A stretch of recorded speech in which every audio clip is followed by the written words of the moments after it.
Hudapar'ı ziyaret etmeye geldik. Hoş geldiniz. Ve içeride olan Yusufi kardeşlerimizin bu mağduriyetlerini dile getirmek için bu bir süreç işleniyor. Tekrardan yargılanma olsun veya MHP'nin verdiği, meclise sunduğu bir teklif vardır. Artık yerinden yargılanma olacak veya o teklif üzerinde bir ceza indirimi mi olacak? İkisinden hangisi de artık uygulanacaksa bu konuda bu mağduriyeti yaşayan bu kardeşlerimizin, Yusufi kardeşlerimizin artık bir şekilde bu mağduriyetlerin bitmesi için sizden yardım bekliyoruz. Yardımınızı talep ediyoruz. İstesek de istemesek de bu mağdur olan insanlar, yani sadece içerideki insanların mağduriyeti yalnız değildir ki, bu insanların çocukları var, eşleri var, ana babaları var. Bu arada ana babalarını, yakınlarını kaybeden bir sürü Yusufi kardeşlerimiz var. Yani bu zulümün artık bir an önce artık bitmesi, hükümetten, yetkililerden, siyasilerden, özellikle başkandan, cumhurbaşkanından bunu talep ediyoruz. Bunun bitmesi lazım artık.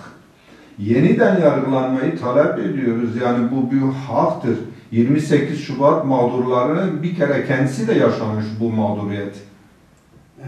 Bunun için Ergenekon ve Balyoz'a yeniden yargılanma yolunu açarken 28 Şubat mağdurlarına bu yeniden yargılanma sürecini açmıyor ve bir el atmıyor. Bu arada bu bir el atılması lazım. Bu mağduriyetin bitirilmesi lazım. Bu yüzden parti olarak sizden bir talebimiz vardır. Bunu da siyasi olarak dile getirmenizi, bu mağduriyetlerin bitmesini talep ediyoruz. İnşallah. Gerçekten son günlerde AF yasası ciddi anlamda konuşuluyor. Ama gerçek mağdurlar, dediğiniz gibi 28 Şubat mağdurları konuşulmuyor. Özellikle bu AF yasası kapsamında alınmıyor. Uyuşturucu baronları, ondan sonra yüz kızartıcı suçlardan cezaevinde olanlar bu af kapsamına alınırken 28 Şubat mağdurları bu kapsam içerisine alınıyor. Biz de hayret olarak, hayret verici olarak bunu takip ediyoruz Hüdapar olarak. İnşallah bizler de Hüdapar olarak sizlerin sesi olacağız. Sizlerle beraber hareket edeceğiz. Bizim üzerimize ne düşüyorsa hep birlikte sesinizi meclise taşıma gayreti içerisinde olacağız.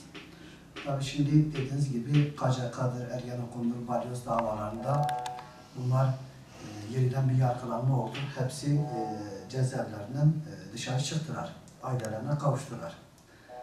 Sizin de ifade ettiğiniz gibi 28 Şubat mağdurları kardeşlerimiz salı vermekten ziyade yeniden yargılama. Yani gerçekten biz işlemiş olduğumuz bir suç varsa bizlerin dosyalarını yeniden bir raftan indirsinler, bir yargılasınlar bizi. Bizlere ceza verenler kimlerdir? Şu anda cezaevinde, ondan sonra yatan hakim, savcısı cezaevinde yatıyor. Ki bunu birçok müşahede ettiğimiz bazı dosyalarda da var bu. Birçok, ondan sonra bunlara ceza veren hakim ve savcılar şu anda FETÖ terör örgütünden dolayı cezaevindeler.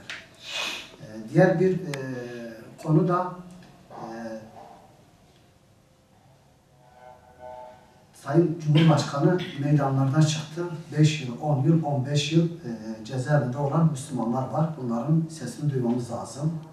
Neticede seçimden sonra rafa mı kaldırdı? Kendi sözüdür. 5 yıl, 10 yıl, 15 yıl hatta cezaevinde olan insanlar var. Bunların sesini duymamız lazım.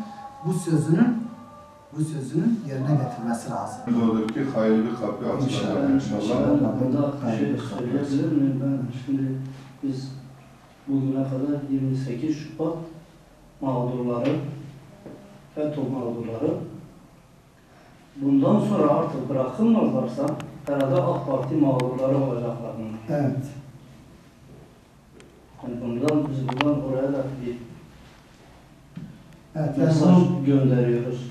yani İnşallah. 16 yıldır iktidarda olan hükümet, dindar bir hükümet, eğer ki halen muhtedir değilse, bunları da görmüyorsa, Evet. dediğin gibi bu insanların ahı onların yakasını bırakmayacak. Çok sağ olun. Teşekkür ederiz. Size müsaade. Allah razı olsun. Allah eksiğinizi vermesin inşallah.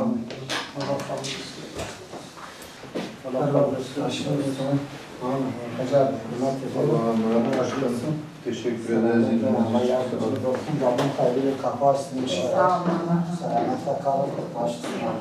Sağ olun.